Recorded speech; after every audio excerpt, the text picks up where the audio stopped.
Hi friends, ಎಲ್ರಿಗೂ ನಮಸ್ಕಾರ. ಜ್ಞಾನಗಂಗೋತ್ರಿ ಸಂಸ್ಥೆಯ ಇನ್ಕ್ವೆಸ್ಟ್ ಪ್ರಚಲಿತ ಘಟನೆಗಳ ಸರಣಿಗೆ ತಮ್ಮೆಲ್ಲರಿಗೂ ಮತ್ತೊಮ್ಮೆ ಸ್ವಾಗತ. ಇವತ್ತು ನಾವು ಸಂಚಿಕೆ ಸಂಖ್ಯೆ 964 ಡಿಸ್ಕಸ್ ಮಾಡ್ತಾ ಇದ್ವಿ. ದಿನಾಂಕ 21 ಸೆಪ್ಟೆಂಬರ್ 2025.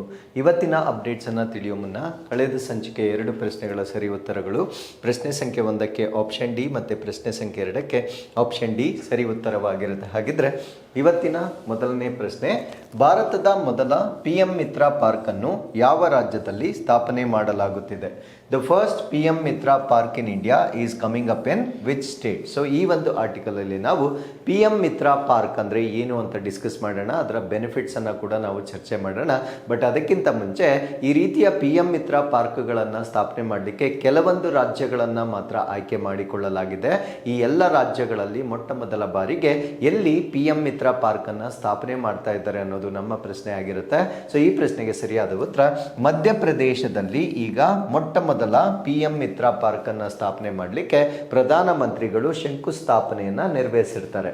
ಸೊ ನಮ್ಮ ಭಾರತ ದೇಶದ ಮೊಟ್ಟ ಮೊದಲ PM ಮಿತ್ರ ಪಾರ್ಕ್, PM ಮಿತ್ರ ಇದರ ಫುಲ್ ಫಾರ್ಮ್ ಏನು ಅಂದ್ರೆ mega integrated textile region and apparel ಅಂತ ಹೇಳ್ತೇವೆ. ಇದು ಈ ಒಂದು ಟೆಕ್ಸ್ಟೈಲ್ಗೆ ಸಂಬಂಧಪಟ್ಟಂತೆ ಒಂದು ಮೂಲ ಸೌಕರ್ಯವನ್ನ ಕ್ರಿಯೇಟ್ ಮಾಡಲಾಗ್ತಾ ಇದೆ. ಸೊ ಇದನ್ನ ಒಂದು ಹಳ್ಳಿಯಲ್ಲಿ ಅಂದ್ರೆ ಮಧ್ಯಪ್ರದೇಶದ ದಾರ್ ಡಿಸ್ಟ್ರಿಕ್ಟ್ ನಲ್ಲಿ ಒಂದು ಹಳ್ಳಿ ಬರುತ್ತೆ, ಅದನ್ನ ನಾವು ಬೇನ್ಸೋಲಾ ವಿಲೇಜ್ ಅಂತ ಹೇಳ್ತೇವೆ. ಸೊ ಈ ಒಂದು ಬೇನ್ಸೋಲಾ ಹಳ್ಳಿಯಲ್ಲಿ PM ಮಿತ್ರ ಪಾರ್ಕ್ ಅನ್ನ ಸ್ಥಾಪನೆ ಮಾಡಲಿಕ್ಕೆ ಈಗ ಶಂಕುಸ್ಥಾಪನೆಯನ್ನ ನೆರವೇರಿಸಲಾಗಿರುತ್ತೆ. ಸೊ ಈ ಒಂದು ಪಾರ್ಕ್ ಏನಿದೆ first of the 7 planned across India, ಅಂದ್ರೆ ಟೋಟಲ್ 7 ಈ ರೀತಿಯ ಪಾರ್ಕ್ಗಳನ್ನ ಭಾರತ ದೇಶದಾದ್ಯಂತ ಡೆವಲಪ್ ಮಾಡ್ತಾ ಇದ್ದಾರೆ. ಸೊ ಒಂದು ಮಧ್ಯಪ್ರದೇಶ ಅಂತ ನಮಗೆ ಗೊತ್ತಾಯ್ತು, ಮಿಕ್ಕಿದ್ದನ್ನ ತಮಿಳುನಾಡು, ಯಾಕಂದ್ರೆ ತಮಿಳುನಾಡು ಕೂಡ ಈ ಒಂದು ಟೆಕ್ಸ್ಟೈಲ್ ಸೆಕ್ಟರ್ಗೆ ಸಂಬಂಧಪಟ್ಟಂತೆ ತುಂಬಾ ಮುಂಚೂಣಿಯಲ್ಲಿರ್ತಕ್ಕಂಥ ರಾಜ್ಯವಾಗಿರುತ್ತೆ. So then Telangana, Gujarat, even ನಮ್ಮ ಕರ್ನಾಟಕ ರಾಜ್ಯ ಕೂಡ ಇರುತ್ತೆ.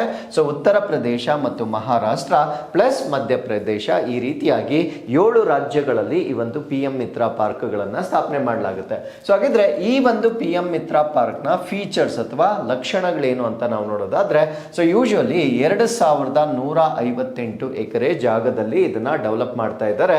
ಸೊ 1300 ಎಕರೆ ಆಲ್ರೆಡಿ ಇದಕ್ಕೆ ಅಲಾಟ್ ಆಗಿರುತ್ತೆ. ಅಂದ್ರೆ PM ಮಿತ್ರ ಪಾರ್ಕ್ ಅನ್ನ ಇವಾಗ ಏನ್ ಸ್ಥಾಪನೆ ಮಾಡ್ತಾ ಇದ್ದಾರೆ, ಸೊ ಒಟ್ಟು 2158 ಎಕರೆಯಲ್ಲಿ ಇದನ್ನ ಸ್ಥಾಪನೆ ಮಾಡ್ತಾ ಇದ್ದಾರೆ. ಈಗಾಗಲೇ 1300 ಎಕರೆ ಇದಕ್ಕೆ ಹಂಚಿಕೆ ಆಗಿರುತ್ತೆ.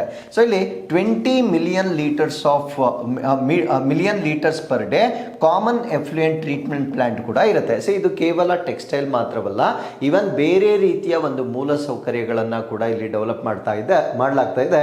20 MLD ಸಾಮಾನ್ಯ ಹೊರಸೂರಿಸುವಿಕೆ ಏನಿರುತ್ತೆ, ಸೊ ಅದರ ಸಂಸ್ಕರಣವನ್ನ ಕೂಡ ಮಾಡಲಾಗುತ್ತೆ. ಸೊ ಈ ಒಂದು ಎಫ್ಲುಯೆಂಟ್ ಏನಿರುತ್ತೆ ಅದನ್ನ ಪ್ಯೂರಿಫೈ ಮಾಡ್ತಕ್ಕಂಥ ಒಂದು ಪ್ಲಾಂಟ್ ಅನ್ನ ಕೂಡ ಸ್ಥಾಪನೆ ಮಾಡ್ತಾ ಇದ್ದಾರೆ. ಅದ್ರ ಜೊತೆಗೆ 20 MVA ಕೆಪಾಸಿಟಿಯಷ್ಟು ಸೋಲಾರ್ ಪವರ್ ಪ್ಲಾಂಟ್ ಅನ್ನ ಇಲ್ಲಿ ಡೆವಲಪ್ ಮಾಡ್ತಾ ಇದ್ದಾರೆ.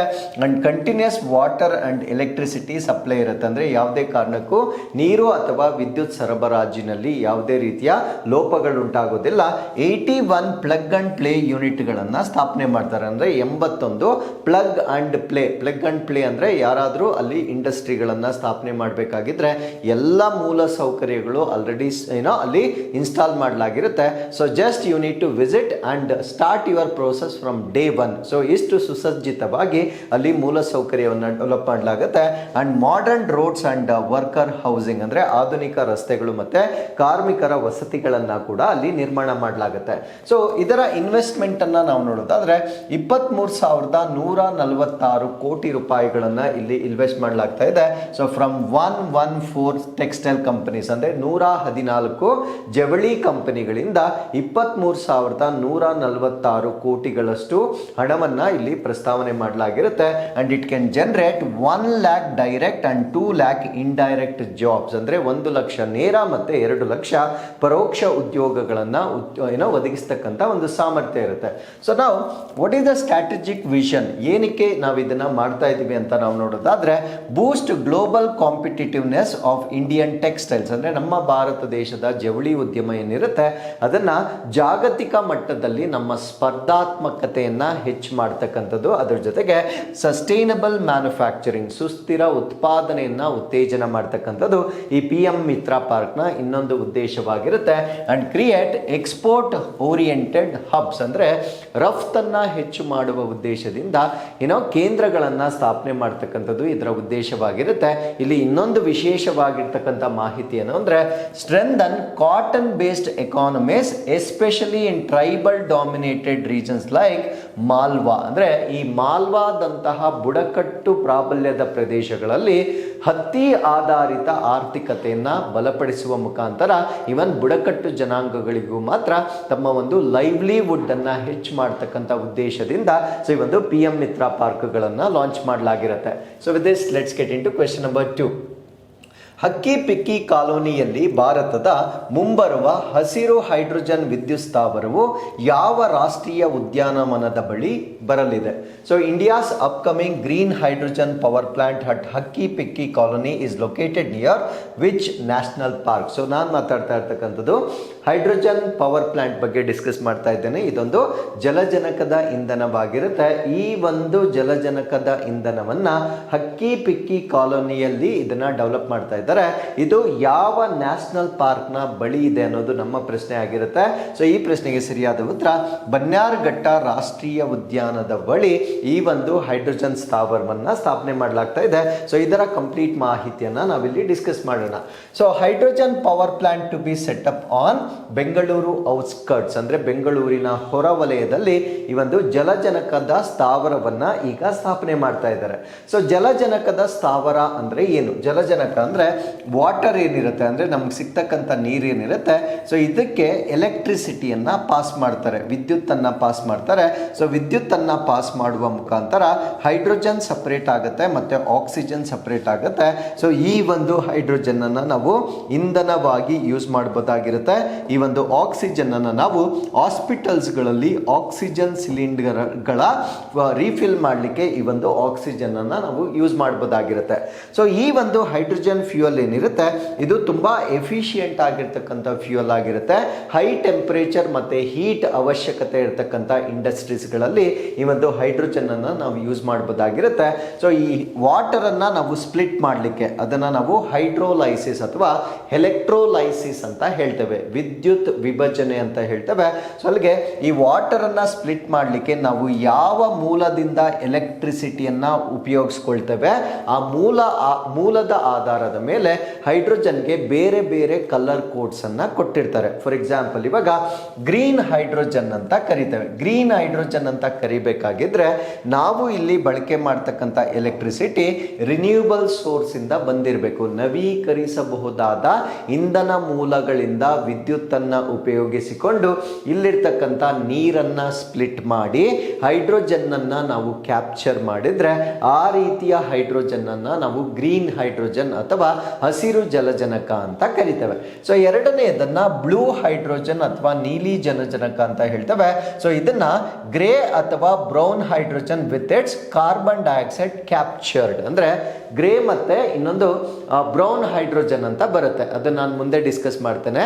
ಸೊ ಗ್ರೇ ಅಥವಾ ಬ್ರೌನ್ ಹೈಡ್ರೋಜನ್ ಅನ್ನ ಉತ್ಪಾದನೆ ಮಾಡುವಾಗ ಕಾರ್ಬನ್ ಡೈಆಕ್ಸೈಡ್ ಉತ್ಪತ್ತಿ ಆಗುತ್ತೆ. ಆ ಕಾರ್ಬನ್ ಡೈಆಕ್ಸೈಡ್ ಅನ್ನ ಕ್ಯಾಪ್ಚರ್ ಮಾಡಿದ್ರೆ ಆ ಒಂದು ಜಲಜನಕವನ್ನ ನಾವೇನಂತ ಕರಿತೀವಿ ಅಂದ್ರೆ ಬ್ಲೂ ಹೈಡ್ರೋಜನ್ ಅಂತ ಕರಿತೇವೆ. ಹಾಗಿದ್ರೆ ಗ್ರೇ ಹೈಡ್ರೋಜನ್ ಅಂದ್ರೆ ಏನು, ಬೂದು ಹೈಡ್ರೋಜನ್ ಅಂದ್ರೆ ಏನು? ಸೊ ಬೂದು ಹೈಡ್ರೋಜನ್ ಅನ್ನು ನಾವು steam reformation of natural gas, ಅಂದರೆ ಈ ಒಂದು ನೈಸರ್ಗಿಕ ಅನಿಲ ಏನಿರುತ್ತೆ ಆ ನೈಸರ್ಗಿಕ ಅನಿಲದ ಸ್ಟೀಮ್ ರಿಫಾರ್ಮೇಷನ್ ಇಂದ ಅದನ್ನ ಡೆವಲಪ್ ಮಾಡಲಾಗುತ್ತೆ. ಬಟ್ ಇಲ್ಲಿ ಡಿಸಡ್ವಾಂಟೇಜ್ ಏನು ಅಂದರೆ ಅಲ್ಲಿ ಉತ್ಪತ್ತಿ ಆಗ್ತಕ್ಕಂಥ ಕಾರ್ಬನ್ ಡೈಆಕ್ಸೈಡ್ ಅನ್ನ ಎಮಿಟ್ ಮಾಡ್ತಾರೆ, ಅಂದರೆ ವಾತಾವರಣಕ್ಕೆ ಬಿಡುಗಡೆ ಮಾಡಲಾಗುತ್ತೆ. ಅದಕ್ಕೆ ಇದನ್ನು ನಾವು ಗ್ರೇ ಹೈಡ್ರೋಜನ್ ಅಂತ ಕರಿತೇವೆ. ಸಪೋಸ್ ಈ ಒಂದು ಇಂಗಾಲದ ಡೈಆಕ್ಸೈಡ್ ಅಥವಾ ಕಾರ್ಬನ್ ಡೈಆಕ್ಸೈಡ್ ಅನ್ನ ನಾವು ಕ್ಯಾಪ್ಚರ್ ಮಾಡಿದ್ರೆ ಅದನ್ನು ನಾವು ಬ್ಲೂ ಹೈಡ್ರೋಜನ್ ಅಂತ ಕರಿತೇವೆ. ಸೊ ನೆಕ್ಸ್ಟ್ ಬರುತ್ತೆ ಬ್ರೌನ್ ಹೈಡ್ರೋಜನ್ ಅಥವಾ ಕಂದು ಹೈಡ್ರೋಜನ್ ಅಂತ ಕರಿತೇವೆ. ಸೊ ಇದನ್ನ ಫಾಸಿಲ್ ಫ್ಯೂಯಲ್ಸ್ಗಳಿಂದ ಯೂಶುವಲಿ ಗ್ಯಾಸಿಫಿಕೇಶನ್ ಇಂದ ಇದನ್ನ ನಾವು ಬಳಕೆ ಮಾಡ್ತೇವೆ. ಸೊ ಇದು ಪಳಿವಳಿಕೆ ಇಂಧನಗಳಿಂದ ಇದನ್ನ ನಾವು ಡೆವಲಪ್ ಮಾಡೋ ಕಾರಣದಿಂದ ಇದನ್ನ ನಾವು ಬ್ರೌನ್ ಹೈಡ್ರೋಜನ್ ಅಂತ ಕರಿತೇವೆ. ಇನ್ನು ಪಿಂಕ್ ಹೈಡ್ರೋಜನ್, ಪಿಂಕ್ ಅಂದ್ರೆ ಗುಲಾಬಿ ಹೈಡ್ರೋಜನ್ ಅಂತ ಹೇಳ್ತೇವೆ. ಸೊ ಇದನ್ನ ನ್ಯೂಕ್ಲಿಯರ್ ಪವರ್ ಅಥವಾ ಪರಮಾಣು ವಿದ್ಯುತ್ ಶಕ್ತಿಯನ್ನ ಬಳಸಿಕೊಂಡು ಹೈಡ್ರೋಲೈಸಿಸ್ ಮಾಡಿದಾಗ ಬರ್ತಕ್ಕಂಥ ಒಂದು ಜಲಜನಕವನ್ನ ನಾವು ಪಿಂಕ್ ಹೈಡ್ರೋಜನ್ ಅಂತ ಕರಿತೇವೆ. ಇನ್ನೊಂದು ಯೆಲ್ಲೋ ಹೈಡ್ರೋಜನ್ ಅಥವಾ ಹಳದಿ ಜಲಜನಕ ಅಂತ ಬರುತ್ತೆ. ಸೊ ನಾವು ಸೂರ್ಯನ ಬೆಳಕು ಅಥವಾ ಸೋಲಾರ್ ಎನರ್ಜಿಯನ್ನ ನಾವು ಬಳಕೆ ಮಾಡಿಕೊಂಡು ಅಥವಾ ಈ ಗ್ರಿಡ್ ಎಲೆಕ್ಟ್ರಿಸಿಟಿ ಅಥವಾ ಫಾಸಿಲ್ ಫ್ಯೂಯಲ್ಸ್ ಆರ್ ರಿನ್ಯೂಬಲ್ಸ್ ಅಂದ್ರೆ produce by electrolysis using grid electricity ಅಂದ್ರೆ ಒಂದು ಗ್ರಿಡ್ಗೆ ಕನೆಕ್ಟ್ ಮಾಡಿರ್ತಕ್ಕಂಥದ್ದು, ಅಂದ್ರೆ 1-to-1 direct support of electricity ಆಗಿರೋದಿಲ್ಲ, ಗ್ರಿಡ್ ಎಲೆಕ್ಟ್ರಿಸಿಟಿ ಅಥವಾ ಫಾಸಿಲ್ ಫ್ಯೂಯಲ್ ಅಥವಾ ರಿನ್ಯೂಬಲ್. ಸೊ ಪಳೆವಳಿಕೆ ಇಂಧನ, ರಿನ್ಯೂಬಲ್ ಎನರ್ಜಿ ಅಥವಾ ಏನೋ ಗ್ರಿಡ್ ಎಲೆಕ್ಟ್ರಿಸಿಟಿ, ಈ ಮೂರರಿಂದ ಡೆವಲಪ್ ಮಾಡಿದ್ರೆ ಅದನ್ನು ನಾವೇನಂತ ಕರಿತೀವಿ ಅಂದರೆ ಯೆಲ್ಲೋ ಹೈಡ್ರೋಜನ್ ಅಂತ ಕರಿತೇವೆ. ಸೊ ಮೇಜರ್ಲಿ ನಾವು ಕಾನ್ಸಂಟ್ರೇಟ್ ಮಾಡ್ತಕ್ಕಂಥದ್ದು ಯಾವುದು ಅಂದರೆ ಗ್ರೀನ್ ಹೈಡ್ರೋಜನ್. ಕಾರಣ ಏನು ಅಂದರೆ ಇದರಿಂದ ನಮ್ಮ ಪ್ರಕೃತಿಗೆ ಯಾವುದೇ ರೀತಿಯ ತೊಂದರೆಗಳು ಉಂಟಾಗೋದಿಲ್ಲ, ಗ್ರೀನ್ ಹೌಸ್ ಗ್ಯಾಸಸ್ ಕೂಡ ಉತ್ಪತ್ತಿ ಆಗೋದಿಲ್ಲ. ಸೊ ಅದರಿಂದ ಹೆಚ್ಚಾಗಿ ನಾವು ಫೋಕಸ್ ಮಾಡ್ತಕ್ಕಂಥದ್ದು ಗ್ರೀನ್ ಹೈಡ್ರೋಜನ್ ಆಗಿರುತ್ತೆ. ಹಾಗಿದ್ರೆ ಈ ಒಂದು ಗ್ರೀನ್ ಹೈಡ್ರೋಜನ್ ಸ್ಥಾವರವನ್ನ ನಮ್ಮ ಕರ್ನಾಟಕದಲ್ಲಿ ಯಾರು ಸ್ಥಾಪನೆ ಮಾಡ್ತಾ ಇದ್ದಾರೆ ಅಂದ್ರೆ ಅಥವಾ ಎಲ್ಲಿ ಸ್ಥಾಪನೆ ಮಾಡ್ತಾ ಇದ್ದಾರೆ ಅಂದ್ರೆ ಹಕ್ಕಿ ಪಿಕ್ಕಿ ಕಾಲೋನಿಯಲ್ಲಿ ಸ್ಥಾಪನೆ ಮಾಡ್ತಾ ಇದ್ದಾರೆ. ಸೊ ಇದು ಬನ್ನಾರ್ಘಟ್ಟ ನ್ಯಾಷನಲ್ ಪಾರ್ಕ್ ನ ಅಂಚಿನಲ್ಲಿ ಇರ್ತಕ್ಕಂಥ ಒಂದು ಪ್ರದೇಶವಾಗಿರುತ್ತೆ. ಸೊ ಇದರ ಮುಂದಾಳತ್ವವನ್ನ ಅಂದ್ರೆ ಯಾರ ನೇತೃತ್ವದಲ್ಲಿ ಈ ಸ್ಥಾವರವನ್ನ ಡೆವಲಪ್ ಮಾಡ್ತಾ ಇದ್ದಾರೆ ಅಂದ್ರೆ ಅಲಿಯನ್ಸ್ ಯೂನಿವರ್ಸಿಟಿ ಅಥವಾ ಅಲಯನ್ಸ್ ವಿಶ್ವವಿದ್ಯಾನಿಲಯದ ಒಂದು ನೇತೃತ್ವದಲ್ಲಿ ಇದನ್ನ ಡೆವಲಪ್ ಮಾಡ್ತಾ ಇದ್ದಾರೆ. ಹಾಗಿದ್ರೆ ಈ ಒಂದು ಪ್ಲಾಂಟ್ ಅನ್ನ ಡೆವಲಪ್ ಮಾಡಲಿಕ್ಕೆ ನಮ್ಮ ಭಾರತ ದೇಶದ ಒಂದು ಗುರಿ ಇರುತ್ತೆ, ಒಂದು ಟಾರ್ಗೆಟ್ ಇರುತ್ತೆ. ಆ ಟಾರ್ಗೆಟ್ ಏನು ಅಂತ ನಮಗೆ ಪರೀಕ್ಷೆಯಲ್ಲಿ ಕೇಳ್ತಾರೆ. ಸೊ ನಮ್ಮ ಭಾರತ ದೇಶದ ಟಾರ್ಗೆಟ್ ಏನು ಅಂದ್ರೆ ಬೈ 2030 2030 ವೇಳೆಗೆ 5 million tons of green hydrogen ಅನ್ನ ಡೆವಲಪ್ ಮಾಡ್ತಕ್ಕಂಥದ್ದು ನಮ್ಮ ಭಾರತ ದೇಶದ ಹಸಿರು ಜಲಜನಕ ಮಿಷನ್ ಇದರ ಒಂದು ಟಾರ್ಗೆಟ್ ಆಗಿರುತ್ತೆ. ಸೊ ಈ ಒಂದು ಟಾರ್ಗೆಟ್ ಅನ್ನ ಫುಲ್ಫಿಲ್ ಮಾಡುವ ಕಾರಣದಿಂದ ನಮ್ಮ ಕರ್ನಾಟಕದಲ್ಲೂ ಕೂಡ ಜಲಜನಕದ ಸ್ಥಾವರವನ್ನ ಸ್ಥಾಪನೆ ಮಾಡಲಾಗ್ತಾ ಇದೆ. ಹಾಗಿದ್ರೆ ಈ ಒಂದು ಯೋಜನೆಯ ಮುಖ್ಯಾಂಶಗಳು ಏನು ಅಂತ ನಾವು ನೋಡೋದಾದ್ರೆ, ಸೊ ಇದರ ಟೋಟಲ್ ಕಾಸ್ಟ್ ಅಂದ್ರೆ ಇನಿಷಿಯಲ್ ಫೇಸ್ ಅಲ್ಲಿ 25 ಕೋಟಿ ಹಣವನ್ನ ಇದರಲ್ಲಿ ಇನ್ವೆಸ್ಟ್ ಮಾಡಲಾಗ್ತಾ ಇದೆ. ಸೊ ಇದಕ್ಕೆ ಈಗ ಕರ್ನಾಟಕ ಫಾರೆಸ್ಟ್ ಡಿಪಾರ್ಟ್ಮೆಂಟ್ ಅಥವಾ ಕರ್ನಾಟಕ ಅರಣ್ಯ ಇಲಾಖೆಯ ಅನುಮೋದನೆ ಒಂದು ಬಾಕಿ ಇರುತ್ತೆ. ಅನುಮೋದನೆ ನೀಡಿದ ನಂತರ ಇದರ ಕಾರ್ಯಚಟುವಟಿಕೆಗಳನ್ನ ಪ್ರಾರಂಭ ಮಾಡಲಾಗುತ್ತೆ. ಹಾಗಿದ್ರೆ ಇಲ್ಲಿ ಹೈಡ್ರೋಲೈಸಿಸ್ ಮಾಡಲಿಕ್ಕೆ ಅಂದ್ರೆ ನೀರನ್ನ ವಿಭಜನೆ ಮಾಡಲಿಕ್ಕೆ ಯಾವ ವಿದ್ಯುತ್ ಮೂಲವನ್ನ ಇಲ್ಲಿ ಉಪಯೋಗಿಸ್ಕೊಳ್ತಾರೆ ಅಂತ ನಾವಿಲ್ಲಿ ನೋಡೋದಾದ್ರೆ, ಸೊ ಎಲೆಕ್ಟ್ರೋಲೈಸಿಸ್ ಫ್ರಮ್ ಲೇಕ್ ಅಲ್ಲಿ ಇರ್ತಕ್ಕಂಥ ನೀರನ್ನ ಇಲ್ಲಿ ಬಳಕೆ ಮಾಡ್ಕೊಳ್ತಾರೆ, ರೈನ್ ವಾಟರ್ ಅನ್ನ ಬಳಕೆ ಮಾಡ್ಕೊಳ್ತಾರೆ. ಸೊ ಅದನ್ನ ಸ್ಪ್ಲಿಟ್ ಮಾಡಲಿಕ್ಕೆ ನಾವು ಬಳಸ್ತಕ್ಕಂಥದ್ದು ಸೋಲಾರ್ ಎನರ್ಜಿ ಅಥವಾ ಸೌರ ಶಕ್ತಿಯನ್ನ ಬಳಕೆ ಮಾಡೋದ್ರಿಂದ ಸೊ ಇದನ್ನ ನಾವು ಗ್ರೀನ್ ಎನರ್ಜಿ ಅಂತ ಹೇಳ್ಬೋದಾಗಿರುತ್ತೆ ಅಥವಾ ಹಸಿರು ಜಲಜನಕ ಅಂತ ಹೇಳ್ಬೋದಾಗಿರುತ್ತೆ. ಸೊ ಇಲ್ಲಿ ಉತ್ಪತ್ತಿ ಆಗ್ತಕ್ಕಂಥ ಆಮ್ಲಜನಕವನ್ನ ಹೆಲ್ತ್ ಕೇರ್ ಯೂನಿಟ್ಸ್ಗೆ ಸಪ್ಲೈ ಮಾಡ್ತಾರೆ, ಅಂದ್ರೆ ಹಾಸ್ಪಿಟಲ್ಸ್ ಗಳಿಗೆ ಸಪ್ಲೈ ಮಾಡ್ತಾರೆ. ಸೊ ಇಲ್ಲಿ ಉತ್ಪತ್ತಿ ಆಗ್ತಕ್ಕಂಥ ಅಮೋನಿಯವನ್ನ ಫರ್ಟಿಲೈಸರ್ಸ್ ಅಥವಾ ರಸಗೊಬ್ಬರಗಳ ತಯಾರಿಕೆಗೆ ಸೊ ಅದನ್ನ ಬಳಕೆ ಮಾಡ್ತಾರೆ. So with this let's get into question number 3. Engineering ವಿನ್ಯಾಸಕ್ಕಾಗಿ 2025 IG ನೊಬೆಲ್ ಪ್ರಶಸ್ತಿಯನ್ನು ಯಾವ ಭಾರತೀಯ ಸಂಶೋಧಕರಿಗೆ ನೀಡಲಾಯಿತು? The 2025 IG Nobel prize for engineering design was awarded to which Indian researchers? So ನಾನು ಮಾತಾಡ್ತಾ ಇರ್ತಕ್ಕಂಥದ್ದು it's a Nobel prize but not exactly Nobel, ಇದನ್ನು ನಾವು IG ನೊಬೆಲ್ ಅಂತ ಹೇಳ್ತೇವೆ. ಸೊ IG ನೊಬೆಲ್ ಪ್ರಶಸ್ತಿಯನ್ನು ಸಾಮಾನ್ಯವಾಗಿ ಒಂದು ಎಂಜಿನಿಯರಿಂಗ್ ಡಿಸೈನಿಂಗ್ಗೆ ಇನೋವೇಟಿವ್ ಆಗಿ ಮಾಡ್ತಕ್ಕಂಥ ಎಂಜಿನಿಯರಿಂಗ್ ಡಿಸೈನಿಂಗ್ಗೆ ಕೊಡಲಾಗುತ್ತೆ. ಬಟ್ ಇಲ್ಲಿ ಇರ್ತಕ್ಕಂಥ ಒಂದು ಕಾನ್ಸೆಪ್ಟ್ ಏನು ಅಂದರೆ ಮೊದಲು ಆ ಕಾನ್ಸೆಪ್ಟನ್ನು ಕೇಳಿದ ತಕ್ಷಣ ಅದು ಹ್ಯೂಮರಸ್ ಆಗಿರಬೇಕು, ಅಂದರೆ ಹಾಸ್ಯಾಸ್ಪದವಾಗಿರಬೇಕು. ತದನಂತರ ಅದು ನಿಮ್ಮನ್ನು ಆಲೋಚನೆ ಮಾಡುವ ರೀತಿಯಲ್ಲಿ ಮಾಡಬೇಕು. ಆ ರೀತಿ ಇರ್ತಕ್ಕಂಥ ಇನೋವೇಷನ್ಸ್ಗೆ ಮಾತ್ರ ಈ ಒಂದು ಅವಾರ್ಡನ್ನು ನೀಡಲಾಗುತ್ತೆ. ಸೊ ಈ ಒಂದು ಪ್ರಶಸ್ತಿ ಈಗ ನಮ್ಮ ಭಾರತ ದೇಶದವರಿಗೆ ಬಂದಿರುತ್ತೆ. ಯಾರು ಈ ಪ್ರಶಸ್ತಿಯನ್ನು ಪಡೆದುಕೊಂಡಿದ್ದಾರೆ ಅನ್ನೋದು ನಮ್ಮ ಪ್ರಶ್ನೆ ಆಗಿರುತ್ತೆ. ಸೊ ವಿಕಾಸ್ ಕುಮಾರ್ ಮತ್ತು ಸಾರ್ಥಕ್ ಮಿತ್ತಲ್ ಇವರಿಬ್ಬರಿಗೂ ಕೂಡ IG ನೊಬೆಲ್ ಪ್ರೈಸ್ 2025 25 ನೀಡಲಾಗಿರುತ್ತೆ. ಸೊ ಅವರ ಚಿತ್ರಗಳನ್ನ ನೀವಿಲ್ಲಿ ನೋಡ್ಬೋದಾಗಿರುತ್ತೆ. ಸೊ ಇವರಿಬ್ರು ಇಂಡಿಯನ್ ರಿಸರ್ಚರ್ಸ್ ಆಗಿರ್ತಾರೆ, ಭಾರತೀಯ ಸಂಶೋಧಕರಾಗಿರ್ತಾರೆ. ವಿಕಾಸ್ ಕುಮಾರ್ ಒಬ್ಬರು, ಇನ್ನೊಬ್ಬರನ್ನ ನಾವು ಸಾರ್ಥಕ್ ಮಿತ್ತಲ್ ಅಂತ ಹೇಳ್ತೇವೆ. ಸೊ ಇವ್ರಿಗೆ 2025 IG ನೊಬೆಲ್ ಪ್ರೈಸ್ ಅನ್ನ ಪಡೆದುಕೊಂಡಿರ್ತಾರೆ. ಕಾರಣ ಎಂಜಿನಿಯರಿಂಗ್ ಡಿಸೈನ್, ಅಂದ್ರೆ ಒಂದು ಇಂಜಿನಿಯರಿಂಗ್ ವಿನ್ಯಾಸಕ್ಕಾಗಿ ಇವರಿಗೆ ಈ ಒಂದು ಪ್ರಶಸ್ತಿಯನ್ನ ಕೊಡಲಾಗಿರುತ್ತೆ. ಹಾಗಿದ್ರೆ ಇವ್ರು ಮಾಡಿರ್ತಕ್ಕಂಥ ವಿನ್ಯಾಸ ಏನು? ಸೊ ಇವರು ನಾನು ಮುಂಚೆನೆ ಹೇಳಿದಾಗೆ ಈ ಇನ್ವೆನ್ಷನ್ ಅಂತಕ್ಕಂಥದ್ದು ಮೊದಲು ನಮಗೆ ಫನ್ನಿಯಾಗಿ ಅನಿಸ್ಬೇಕು. ಫಾರ್ ಎಕ್ಸಾಂಪಲ್, ನಾವು ಬಳಕೆ ಮಾಡ್ತಕ್ಕಂಥ ಶೂಸ್ ಅಲ್ಲಿ ನಾವು ಯೂಸ್ ಮಾಡ್ತಕ್ಕಂಥ ಸಾಕ್ಸ್, ಆ ಸಾಕ್ಸ್ ಇಂದ ವಾಸನೆ ಯಾಕೆ ಬರುತ್ತೆ, ಅದನ್ನ ನಾವು ಹೇಗೆ ಪ್ರಿವೆಂಟ್ ಮಾಡೋದು ಅನ್ನೋದ್ರ ಬಗ್ಗೆ ಇವರು ಒಂದು ರಿಸರ್ಚ್ ಅನ್ನ ಮಾಡಿರ್ತಾರೆ. ಆಬ್ವಿಯಸ್ಲಿ ಅಷ್ಟು ವಿಷಯಕ್ಕೆ ಇವರು ಇನೋವೇಷನ್ ಮಾಡಿದಾರ ಅಂತ ಕೇಳಿದ ತಕ್ಷಣ ಅದೊಂದು ಫನ್ನಿ ಥಿಂಗ್ ಅನ್ಸುತ್ತೆ. ಬಟ್ ಅದಾದ್ಮೇಲೆ ಡೆಫಿನೆಟ್ಲಿ ನಮ್ಮನ್ನ ಯೋಚನೆ ಮಾಡೋ ಥರ ಮಾಡುತ್ತೆ. ಏನಕ್ಕೆ ವಾಸನೆ ಬರ್ಬೋದು ಅಂತಕ್ಕಂಥದ್ದನ್ನು ನಾವು ಡೆಫಿನೆಟ್ಲಿ ಯೋಚನೆ ಮಾಡ್ತೇವೆ. ಸೊ ಇದು ಆ ಒಂದು ರೀತಿಯ ಇನೋವೇಷನ್ಗೆ ಸಂಬಂಧಪಟ್ಟಿರುವ ಕಾರಣದಿಂದ ಇವರಿಗೆ IG ನೊಬೆಲ್ ಅವಾರ್ಡ್ ಅನ್ನ ಕೊಡಲಾಗಿರುತ್ತೆ. So how unpleasant shoe odor impact the usability and user satisfaction of the shoe racks. ಆ ಒಂದು ಶೂ ರ್ಯಾಕ್ಸ್ ಏನಿರುತ್ತೆ, ಸೊ ಅದರಿಂದ ಬರ್ತಕ್ಕಂಥ ವಾಸನೆ, ಅದನ್ನ ನಾವು ಬಳಸದೆ ತೀರ್ಮಾನ ಮಾಡ್ತಕ್ಕಂಥ ಒಂದು ಪ್ಯಾಟರ್ನ್ ಏನಿರುತ್ತೆ, ಸೊ ಅದರ ಬಗ್ಗೆ ಅಧ್ಯಯನ ಮಾಡಿರ್ತಾರೆ. ಅದ್ರ ಜೊತೆಗೆ ಆ ವಾಸನೆಯನ್ನ ಹೋಗಲಾಡಿಸ್ಲಿಕ್ಕೆ ಅವರು ಒಂದು ಟೆಕ್ನಾಲಜಿಯನ್ನ ಕೂಡ ಡೆವಲಪ್ ಮಾಡಿರ್ತಾರೆ. ಸೊ ಈ ಒಂದು ಕಾರಣಕ್ಕಾಗಿ IG ನೊಬೆಲ್ ಅವಾರ್ಡ್ ಅನ್ನ ನೀಡಲಾಗಿರುತ್ತೆ. ಸೊ ವೈ ಇಟ್ ಮ್ಯಾಟರ್ಸ್, ಇದೇನಕ್ಕೆ ಇಂಪಾರ್ಟೆಂಟ್ ಆಗುತ್ತೆ ಅಂತ ನಾವು ನೋಡೋದಾದ್ರೆ, ಇಟ್ ಈಸ್ ಅವಾರ್ಡೆಡ್ ಆನ್ಯುಯಲಿ, ಅಂದ್ರೆ ವಾರ್ಷಿಕವಾಗಿ ನೀಡ್ತಕ್ಕಂಥ ಒಂದು ಪ್ರಶಸ್ತಿ ಆಗಿರುತ್ತೆ. ಸೊ ಈ ಪ್ರಶಸ್ತಿಯನ್ನ ನೀಡ್ತಕ್ಕಂಥವರು ಅನಾಲ್ಸ್ ಇಂಪ್ರಾಬಬಲ್ ರಿಸರ್ಚ್ ಅವರ ವತಿಯಿಂದ ನೀಡ್ತಕ್ಕಂಥ ಒಂದು ವಾರ್ಷಿಕ ಪ್ರಶಸ್ತಿ ಆಗಿರುತ್ತೆ. ಸೊ ಯಾವ ರೀತಿಯ ಒಂದು ಸೈನ್ಸ್ ಅಥವಾ ವಿಜ್ಞಾನಕ್ಕೆ ಈ ಒಂದು ಪ್ರಶಸ್ತಿಯನ್ನ ನೀಡಲಾಗುತ್ತೆ ಅಂದ್ರೆ, science that first makes people laugh, ಅಂದ್ರೆ ಮೊದಲಿಗೆ ಜನರನ್ನ ನಗುವಂತೆ ಮಾಡುತ್ತದೆ, ನಂತರ ದೆನ್ ಮೇಕ್ಸ್ ದೆಮ್ ಥಿಂಕ್, ಅಂದ್ರೆ ಅದಾದ ನಂತರ ಅವರನ್ನ ಯೋಚಿಸುವಂತೆ ಮಾಡುತ್ತದೆ. ಈ ರೀತಿಯ ಇನೋವೇಷನ್ಸ್ಗೆ ಈ ಒಂದು IG ನೊಬೆಲ್ ಪ್ರೈಸ್ ಅನ್ನ ನೀಡಲಾಗುತ್ತೆ. So with this let's get into question number 4. 1965 Bharat Pakistan ಯುದ್ಧವು ಪ್ರಾಥಮಿಕವಾಗಿ ಯಾವ ಪ್ರದೇಶದ ಮೇಲೆ ನಡೆಯಿತು? The Indo Pakistan war of 1965 was primarily fought over which region? So ಈ ಪ್ರಶ್ನೆಗೆ ಸರಿಯಾದ ಉತ್ತರ ಇದು ಕಾಶ್ಮೀರ ಪ್ರಾಂತ್ಯಕ್ಕೆ ನಡೆದಿರ್ತಕ್ಕಂಥ ಭಾರತ ಮತ್ತು ಪಾಕಿಸ್ತಾನದ ಯುದ್ಧವಾಗಿರುತ್ತೆ. ಈ ಯುದ್ಧದ ಬಗ್ಗೆ ನಾವು ಮತ್ತೆ ಈಗ ನೆನಪಿಸಿಕೊಳ್ಳಲು ಕಾರಣವೇನು ಅಂದ್ರೆ, ಈ ಯುದ್ಧ ನಡೆದು ಈಗ 60 ವರ್ಷಗಳು ಕಂಪ್ಲೀಟ್ ಆಗಿರುವ ಕಾರಣದಿಂದ ಸೊ ಈ ಒಂದು ಯುದ್ಧಕ್ಕೆ ಸಂಬಂಧಪಟ್ಟಂತೆ ಕೆಲವೊಂದು ಮಾಹಿತಿಯನ್ನ ನಾವಿಲ್ಲಿ ಡಿಸ್ಕಸ್ ಮಾಡೋಣ. ಫಾರ್ ಎಕ್ಸಾಂಪಲ್, ಈ ಮ್ಯಾಪ್ ನಲ್ಲಿ ನಮ್ಮ ಭಾರತ ರಾಷ್ಟ್ರವನ್ನ ನಾವಿಲ್ಲಿ ನೋಡಬಹುದಾಗಿರುತ್ತೆ. ಈ ರೆಡ್ ಸರ್ಕಲ್ ಏನ್ ನಾವು ಮಾರ್ಕ್ ಮಾಡಿದ್ದೇವೆ ಇದನ್ನ ಇಲ್ಲಿ ಎಕ್ಸ್ಪ್ಯಾಂಡ್ ಮಾಡಲಾಗಿರುತ್ತೆ. ಸೊ ಇಲ್ಲಿ ಎಕ್ಸ್ಪ್ಯಾಂಡ್ ಮಾಡಿರ್ತಕ್ಕಂಥ ಇಂಡಿಯಾ ಮ್ಯಾಪ್ ಅನ್ನ ನೋಡಿದ್ದೆ ಆದಲ್ಲಿ, ಸೊ ಈ ಒಂದು ಯುದ್ಧದ ನಂತರ ಅಂದ್ರೆ ಈ ಒಂದು 1965 ವಾರ ಆದಾಗ ಒಂದು ಸೀಸ್ ಫೈರ್ ಆಗುತ್ತೆ. ಸೀಸ್ ಫೈರ್ ಅಂದ್ರೆ ಈ ಒಂದು ಯುದ್ಧ ಶಾಂತಿಯನ್ನ ಸ್ಥಾಪನೆ ಮಾಡಲಾಗುತ್ತೆ. ಸೊ ಯುದ್ಧ ಶಾಂತಿಯನ್ನ ಮಾಡಿದ ನಂತರ ನಾವೊಂದು ಲೈನ್ ಆಫ್ ಕಂಟ್ರೋಲ್ ಅನ್ನ ಡೆವಲಪ್ ಮಾಡ್ತೇವೆ. ಫಾರ್ ಎಕ್ಸಾಂಪಲ್, ಈ ಲೈನ್ ನಮ್ಗೇನ್ ಕಾಣ್ತಾ ಇದೆ, ಇದನ್ನ ನಾವು international border of India and Pakistan ಅಂತ ಹೇಳ್ತೇವೆ. ಬಟ್ ಇವಾಗ ಪ್ರಸ್ತುತವಾಗಿ ನಾವು ಪ್ರಾಕ್ಟೀಸ್ ಮಾಡ್ತಾ ಇರ್ತಕ್ಕಂಥದ್ದು ಈ ಡಾಟೆಡ್ ಲೈನ್, ಇದನ್ನ ನಾವು ಲೈನ್ ಆಫ್ ಕಂಟ್ರೋಲ್ ಅಂತ ಹೇಳ್ತೇವೆ. ಸೊ ಈ ಲೈನ್ ಆಫ್ ಕಂಟ್ರೋಲ್ ಈಗ ಪ್ರಸ್ತುತವಾಗಿ ಭಾರತ ಮತ್ತು ಪಾಕಿಸ್ತಾನ ಅಂದ್ರೆ ಪಾಕಿಸ್ತಾನ್ ಆಕ್ಯುಪೈಡ್ ಕಾಶ್ಮೀರ್, ಭಾರತ ನಾವು ನಮ್ಮದೆಂದು ಕ್ಲೇಮ್ ಮಾಡ್ತಾ ಇರ್ತಕ್ಕಂಥ ಒಂದು ಪ್ರದೇಶದಲ್ಲಿ ಪಾಕಿಸ್ತಾನ ಇರುತ್ತೆ. ಪ್ರಸ್ತುತವಾಗಿ ಈ ಲೈನ್ ಆಫ್ ಕಂಟ್ರೋಲ್ ನ ಮುಖಾಂತರ ಆ ಒಂದು ವಿವಾದವನ್ನ ತಟಸ್ಥವಾಗಿ ನಾವು ಇರಿಸಿಕೊಂಡಿರ್ತೇವೆ. ಸೊ ಇಲ್ಲಿ ಈ ಒಂದು ಸೀಸ್ ಫೈರ್ ಆದ ನಂತರ ಅಂದ್ರೆ ಯುದ್ಧ ವಿಶ್ರಾಂತಿ ಆದ ನಂತರ ಈ ರೆಡ್ ಕಲರ್ ಇರ್ತಕ್ಕಂಥ ಪ್ರದೇಶಗಳನ್ನ ನಮ್ಮ ಭಾರತ ದೇಶ ಆಕ್ಯುಪೈ ಮಾಡಿಕೊಳ್ಳುತ್ತೆ.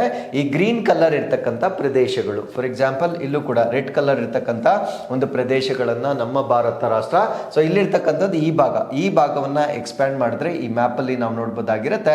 ಸೊ ಇಲ್ಲಿರ್ತಕ್ಕಂಥ ಗ್ರೀನ್ ಕಲರ್ ಗಾದ್ರಾ ಸಿಟಿ ಅಂತಕ್ಕಂಥದ್ದು. ಅದಾದ್ಮೇಲೆ ಗ್ರೀನ್ ಕಲರ್ ಪ್ಯಾಚಸ್ ಎಲ್ಲ ಪಾಕಿಸ್ತಾನ ಆಕ್ಯುಪೈ ಮಾಡ್ಕೊಳ್ಳುತ್ತೆ. ಪಾಕಿಸ್ತಾನ್ 540 ಸ್ಕ್ವೇರ್ ಕಿಲೋಮೀಟರ್ಸ್ ಅನ್ನ ಆಕ್ಯುಪೈ ಮಾಡಿಕೊಂಡ್ರೆ ನಮ್ಮ ಭಾರತ ದೇಶ 1920 ಸ್ಕ್ವೇರ್ ಕಿಲೋಮೀಟರ್ಸ್ ಅನ್ನ ಈ ಒಂದು ಸೀಸ್ ಫೈರ್ ಆದ ನಂತರ ಆಕ್ಯುಪೈ ಮಾಡ್ಕೊಂಡಿರ್ತಕ್ಕಂಥ ಭಾಗಗಳಾಗಿರುತ್ತೆ. ಸೊ ಇದು 60 years of Indo Pakistan war, ಈ ಒಂದು ಯುದ್ಧ ನಡೆದಿರ್ತಕ್ಕಂಥದ್ದು 1965 ಅಥವಾ 1965ರಲ್ಲಿ ನಡೆದಿರುತ್ತೆ. ಸೊ ಈ ಒಂದು ಯುದ್ಧವನ್ನ ನಾವು ಸೆಕೆಂಡ್ ಕಾಶ್ಮೀರ್ ವಾರ್ ಅಂತ ಕರಿತೇವೆ, ಅಂದ್ರೆ ಎರಡನೇ ಕಾಶ್ಮೀರ ಯುದ್ಧ ಅಂತ ಕರಿತೇವೆ. ಸೊ ಇದು 22 ದಿನಗಳ ಕಾಲ ನಡೆದಿರ್ತಕ್ಕಂಥ ಒಂದು ಸಂಘರ್ಷ ಅಥವಾ ಕಾನ್ಫ್ಲಿಕ್ಟ್ ಆಗಿರುತ್ತೆ. ಆಗಸ್ಟ್ 5ನೇ ತಾರೀಕು ಪ್ರಾರಂಭವಾಗಿ ಸೆಪ್ಟೆಂಬರ್ 23, 1965ರಲ್ಲಿ ನಡೆದಿರ್ತಕ್ಕಂಥ ಒಂದು ಯುದ್ಧವಾಗಿರುತ್ತೆ. ಸೊ ಈ ಒಂದು ಯುದ್ಧ ಪ್ರಮುಖವಾಗಿ ಜಮ್ಮು ಮತ್ತು ಕಾಶ್ಮೀರ್ ರೀಜನ್ ಅಥವಾ ಜಮ್ಮು ಮತ್ತು ಕಾಶ್ಮೀರ್ ಪ್ರಾಂತ್ಯಕ್ಕೆ ಸಂಬಂಧಪಟ್ಟಂತೆ ಭಾರತ ಮತ್ತು ಪಾಕಿಸ್ತಾನದ ನಡುವೆ ಆಗಿರ್ತಕ್ಕಂಥ ಒಂದು ಯುದ್ಧವಾಗಿರುತ್ತೆ. ಸೊ ಈ ಒಂದು ಯುದ್ಧಕ್ಕೆ ಕಾರಣಗಳು, ಅದರ ಮೂಲ ಏನು ಮತ್ತೆ ಅದು ಯಾಕೆ ಉಲ್ಬಣವಾಯಿತು ಅಂತ ನಾವಿಲ್ಲಿ ಡಿಸ್ಕಸ್ ಮಾಡೋದಾದ್ರೆ, ಪಾಕಿಸ್ತಾನದವರು ಒಂದು ಕಾರ್ಯಾಚರಣೆ, ಒಂದು ಆಪರೇಷನ್ ಅನ್ನ ಮಾಡ್ತಾರೆ. ಆ ಒಂದು ಆಪರೇಷನ್ ಅನ್ನು ನಾವು ಆಪರೇಷನ್ ಜಿಬ್ರಾಲ್ಟಾರ್ ಅಂತ ಹೇಳ್ತೇವೆ. ಸೊ ಈ ಒಂದು ಆಪರೇಷನ್ ಅನ್ನ ಪಾಕಿಸ್ತಾನ್ ಲಾಂಚ್ ಮಾಡಿರುತ್ತೆ. ಸೊ ಇದೊಂದು ಕೋವರ್ಟ್ ಆಪರೇಷನ್ ಆಗಿರುತ್ತೆ. ಕೋವರ್ಟ್ ಅಂದ್ರೆ ರಹಸ್ಯವಾಗಿ ನಡೆಸಿರ್ತಕ್ಕಂಥ ಆಪರೇಷನ್, ಅಂದ್ರೆ ಧೈರ್ಯವಾಗಿ ಅವರು ಯುದ್ಧಕ್ಕೆ ಬಂದಿಲ್ಲ. ಸೊ ಒಂದು ರಹಸ್ಯವಾಗಿ ಮಾಡಿರ್ತಕ್ಕಂಥ ಆಪರೇಷನ್ ಆಗಿರುತ್ತೆ.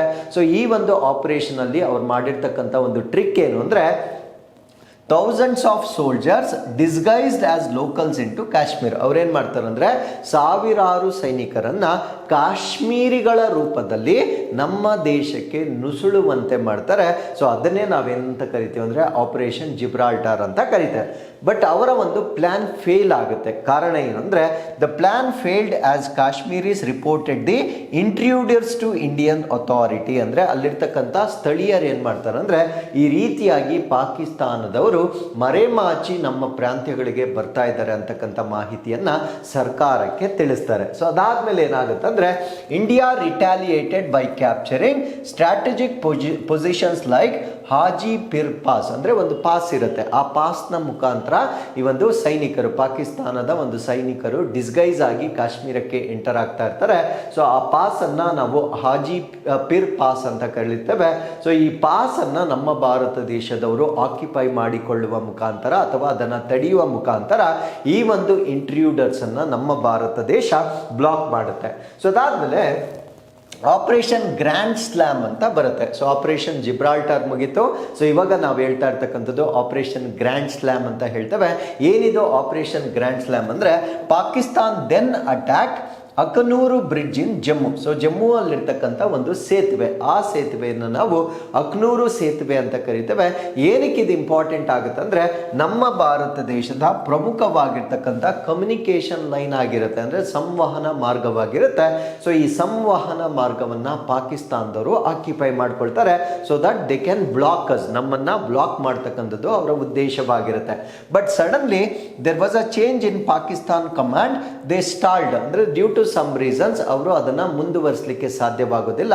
ಸೊ ಆ ಒಂದು ಟೈಮ್ ಏನ್ ಸಿಗುತ್ತೆ, ಆಗ ಭಾರತ ರಾಷ್ಟ್ರ ತನ್ನ ಸೇನೆಯನ್ನ ಪ್ರಬಲಗೊಳಿಸಲಿಕ್ಕೆ ಅವರು ಮಾಡಿರ್ತಕ್ಕಂಥ ಒಂದು ಮಿಸ್ಟೇಕ್, ಅಂದ್ರೆ ಸಡನ್ಲಿ ಅವ್ರು ಸ್ಟಾಪ್ ಮಾಡ್ತಕ್ಕಂಥ ಕಾರಣದಿಂದ ನಮ್ಮ ಭಾರತ ದೇಶ ಪುನಃ ಮರು ಸಂಘಟನೆ ಮಾಡಲಿಕ್ಕೆ ನಮಗೆ ಅವಕಾಶವನ್ನ ಮಾಡಿಕೊಟ್ಟಿರುತ್ತೆ. ಸೊ ಅದಾದ್ಮೇಲೆ ಮೇಜರ್ ಬ್ಯಾಟಲ್ಸ್ ಅಂದ್ರೆ ಈ ಒಂದು ಸಮಯದಲ್ಲಿ ಆಗಿರ್ತಕ್ಕಂಥ ಪ್ರಮುಖ ಯುದ್ಧಗಳು ಯಾವ ಪ್ರದೇಶದಲ್ಲಿ ನಡೀತು, ಯಾರು ಮುನ್ನಡೆ ಸಾಧಿಸಿದ್ರು ಅಂತ ನಾವು ನೋಡೋದಾದ್ರೆ, ಮೊದಲನೇದು ಅಸಲ್ ಉತ್ತರ್. ಸೊ ಅಸಲ್ ಉತ್ತರ್ ಅಂತಕ್ಕಂಥದ್ದು ಪಂಜಾಬ್ನ ಒಂದು ಪ್ರಾಂತ್ಯಕ್ಕೆ ಸೇರಿರುತ್ತೆ.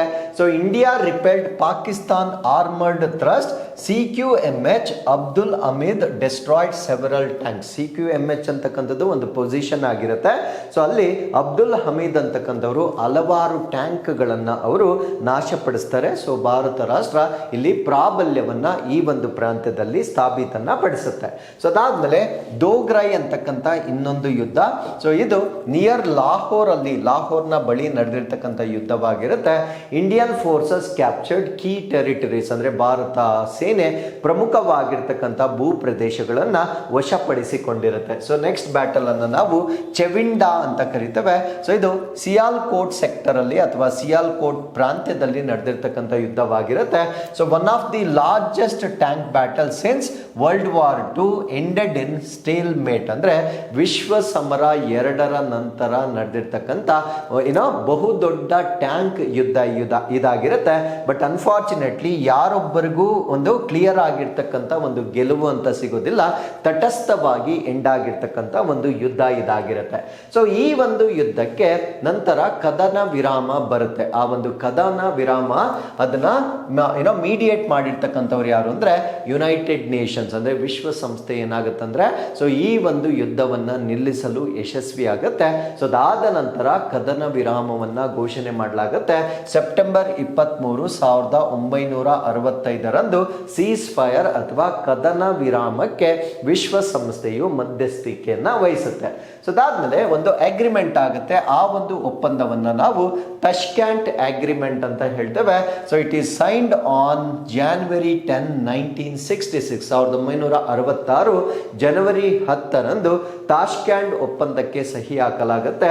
ಈ ಒಂದು ಒಪ್ಪಂದದ ಪ್ರಕಾರ both sides agree to withdraw to pre war positions, ಅಂದ್ರೆ ಆ ಒಂದು ಯುದ್ಧದ ಪೂರ್ವ ಸ್ಥಾನಗಳೇನಿರುತ್ತೆ ಆ ಯುದ್ಧದ ಪೂರ್ವ ಸ್ಥಾನಗಳನ್ನ ಹಿಂದೆ ಸರಿಯಲು ಎರಡೂ ರಾಷ್ಟ್ರಗಳು ಒಪ್ಪಿಕೊಂಡಿರುತ್ತೆ. ಆ ಒಂದು ಒಪ್ಪಂದವನ್ನ ನಾವೇನಂತ ಕರಿತೀವಿ ಅಂದ್ರೆ ತಷ್ಕೆಂಟ್ ಒಪ್ಪಂದ ಅಂತ ಹೇಳ್ತೇವೆ. ಸೊ ಅದಾದ್ಮೇಲೆ Prime Minister Lal Bahadur Shastri's leadership and his slogan Jai Jawan Jai Kisan became rallying cries for the national unity. ಅಂದರೆ ಪ್ರಧಾನ ಮಂತ್ರಿ ಆಗಿದ್ದಂತಹ ಲಾಲ್ ಬಹದ್ದೂರ್ ಶಾಸ್ತ್ರಿ ಅವರ ನಾಯಕತ್ವ ಮತ್ತೆ ಅವರ ಒಂದು ಘೋಷಣೆ ಏನಿರುತ್ತೆ ಜೈ ಜವಾನ್ ಮತ್ತೆ ಜೈ ಕಿಸಾನ್ ಅಂತಕ್ಕಂಥದ್ದು ಅದು ರಾಷ್ಟ್ರೀಯ ಏಕತೆಯ ಒಂದು ಘೋಷಣೆಗಳಾಗಿ ಅದು ಪರಿಣಾಮವನ್ನ ಬೀರಿರುತ್ತೆ. So with this let's get in to question number 5. 2025 ಮೊದಲಾರ್ಧದಲ್ಲಿ ಭಾರತದ ವಿದ್ಯುತ್ ಕ್ಷೇತ್ರದ ಕಾರ್ಬನ್ ಡೈಆಕ್ಸೈಡ್ ಹೊರಸೂಸುವಿಕೆ ಯಾವ ಪ್ರವೃತ್ತಿಯನ್ನು ದಾಖಲಿಸಿದೆ? In the first half of 2025 the power sector carbon dioxide emission registered which trend ಅಂತ ಹೇಳ್ತಾ ಇದ್ದಾರೆ. ಅಂದ್ರೆ ನಮ್ಮ ಭಾರತ ದೇಶದಲ್ಲಿ ಈ ವಿದ್ಯುತ್ ಶಕ್ತಿ ವಲಯ ಏನಿರುತ್ತೆ ಅದರಿಂದ ಉತ್ಪತ್ತಿ ಆಗ್ತಕ್ಕಂಥ ಕಾರ್ಬನ್ ಡೈಆಕ್ಸೈಡ್ 2025 ಮೊದಲ ಅರ್ಧದಲ್ಲಿ ಎಷ್ಟು ಕಡಿಮೆ ಆಗಿದೆ ಅನ್ನೋದು ನಮ್ಮ ಪ್ರಶ್ನೆ ಆಗಿರುತ್ತೆ. ಸೊ ಈ ಪ್ರಶ್ನೆಗೆ ಸರಿಯಾದ ಉತ್ತರ ಡಿಕ್ಲೈನ್ಡ್ ಬೈ 1%, ಅಂದ್ರೆ 1% ವಿದ್ಯುತ್ ಕ್ಷೇತ್ರದಿಂದ ಉತ್ಪತ್ತಿ ಆಗ್ತಕ್ಕಂಥ ಇಂಗಾಲದ ಡೈಆಕ್ಸೈಡ್ 2025 ಅರ್ಧ ವಾರ್ಷಿಕದಲ್ಲಿ ಅಚೀವ್ಮೆಂಟ್ ಅನ್ನ ಮಾಡಲಾಗಿರುತ್ತೆ. ಸೊ ಈ ಒಂದು ಆರ್ಟಿಕಲ್ ನಿಮಗೆ ಎನ್ವೈರನ್ಮೆಂಟ್ ರಿಲೇಟೆಡ್ ಇಶ್ಯೂಸ್ಗೆ ಬಹಳ ಇಂಪಾರ್ಟೆಂಟ್ ಆಗಿರ್ತಕ್ಕಂಥ ಆರ್ಟಿಕಲ್ ಆಗಿರುತ್ತೆ. ಇವನ್ ನಿನ್ನೆ ಕೂಡ ನಾನು ಈ ಒಂದು ಜಿಯೋ ಥರ್ಮಲ್ ಪಾಲಿಸಿ ಬಗ್ಗೆ ಡಿಸ್ಕಸ್ ಮಾಡಿದ್ದೆ, ಅದು ಕೂಡ ನಿಮ್ಮ ಎಸ್ಸೆಗೆ ಇಂಪಾರ್ಟೆಂಟ್ ಆಗುತ್ತೆ. And even this also is very important for our essay writing. So India power sector carbon dioxide emission ಅಂತಕ್ಕಂಥದ್ದು ಈಗ ಕುಸಿಲಿಕ್ಕೆ ಅಥವಾ ಕಡಿಮೆ ಆಗಲಿಕ್ಕೆ ಪ್ರಾರಂಭವಾಗಿರುತ್ತೆ. ಸೊ ಈ ಒಂದು ವರದಿಯ ಪ್ರಕಾರ 1% ಇಯರ್ ಆನ್ ಇಯರ್, ಅಂದ್ರೆ ವರ್ಷದಿಂದ ವರ್ಷಕ್ಕೆ 1% ಅಷ್ಟು ಇಂಗಾಲದ ಡೈಆಕ್ಸೈಡ್ ಎಮಿಷನ್ ಅಂತಕ್ಕಂಥದ್ದು ಕಡಿಮೆ ಆಗ್ತಾ ಇದೆ. ಸೊ ಈ ಒಂದು ಡ್ರಾಪ್ ಏನಿದೆ ಅದಕ್ಕೆ ರೀಸನ್ಸ್ ಏನು ಅಂತ ನಾವು ನೋಡ್ತಾ ಹೋದ್ರೆ direct results of record breaking surge in clean energy capacity, ಅಂದ್ರೆ ಈ ಒಂದು ಶುದ್ಧ ಇಂಧನ ತಯಾರಿ ಮಾಡ್ತಕ್ಕಂಥ ಸಾಮರ್ಥ್ಯ ಭಾರತ ದೇಶದ್ದು ಹೆಚ್ಚಾಗ್ತಾ ಇರ್ತಕ್ಕಂಥದ್ದು ಇದಕ್ಕೆ ಒಂದು ಕಾರಣವಾಗಿರುತ್ತೆ. And milder weather and slower electricity demand growth, ಅಂದ್ರೆ ಇತ್ತೀಚೆಗೆ ವೆದರ್ ಅಂತಕ್ಕಂಥದ್ದು ಸ್ವಲ್ಪ ತಾಪಮಾನ ಕಡಿಮೆ ಇರುವ ಕಾರಣದಿಂದ ಈ ಒಂದು ಏರ್ ಕಂಡೀಷನರ್ಗಳ ಬಳಕೆ ಕಡಿಮೆ ಆಗುತ್ತೆ. ಸೊ ಅದರಿಂದ ಕೂಡ ಮತ್ತೆ ನಿಧಾನಗತಿಯ ವಿದ್ಯುತ್ ಬೇಡಿಕೆ ಇರುವ ಕಾರಣಗಳು, because most of the times ಈ ಸೋಲರೈಸೇಷನ್ ಅಂತಕ್ಕಂಥದ್ದು ಸ್ವಲ್ಪ ಹೆಚ್ಚಾಗಿ ನಡೆಯುತ್ತಿರುವ ಕಾರಣದಿಂದ ಈ ಒಂದು ಡ್ರಾಪ್ ಆಗಲಿಕ್ಕೆ ಕಾರಣ ಅಂತ ಹೇಳಲಾಗ್ತಾ ಇದೆ. ಹಾಗಿದ್ರೆ what are all the factors that are supporting for decline in carbon dioxide emission ಅಂತ ನಾವು ನೋಡೋದಾದ್ರೆ slower electricity demand. So this is first reason, ಅಂದ್ರೆ ವಿದ್ಯುತ್ನ ಬೇಡಿಕೆ ನಿಧಾನವಾಗಿ ಕಡಿಮೆ ಆಗ್ತಾ ಇದೆ. ಸೊ ಇದು 65% ಕಾರ್ಬನ್ ಡೈಆಕ್ಸೈಡ್ ಕಡಿಮೆ ಆಗಲಿಕ್ಕೆ ಕೊಡುಗೆಯನ್ನ ನೀಡಿರುತ್ತೆ.